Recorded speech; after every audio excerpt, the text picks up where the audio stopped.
for many, it really can be a blue Christmas as the holidays bring more stress, anxiety, and even grief. The 2023 American Psychological Association notes nearly 9 in 10 adults report feeling stressed during the season, which could be caused by stress to meet expectations, financial strain, or coping with loss. It's important that we know how to manage these things for our emotional and physical health. We turn to Parkland Health in Dallas for some coping strategies. Doctors there recommend these when things get hectic: dividing holiday tasks or errands into smaller, manageable steps, setting boundaries, which can mean saying no to things that add stress, writing down your thoughts to organize and just really get them out, moving your body by stretching, walking, or dancing to release tension, and if you can, limit the amount of stimulants you consume like caffeine or alcohol, as they can heighten anxiety. And I want to bring in the rest of the Daybreak crew. We have been doing, de-stressing throughout the year, but this is a stressful time for people.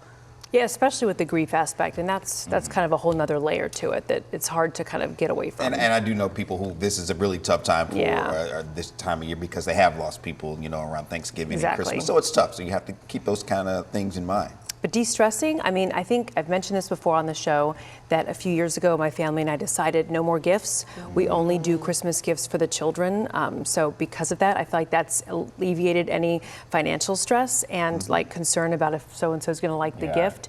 And we started doing that in 2017, and I feel breezy. That's a great idea. I think you want to take part in the season as much as possible, yet it can bring some of those stressful factors. For me personally, I just tell myself I'm going to try to avoid the crowds, the shopping malls, and for me, I think that that does the trick. I can still enjoy the Christmas season at home in certain ways, putting up the tree, the ornaments, the lights, all that.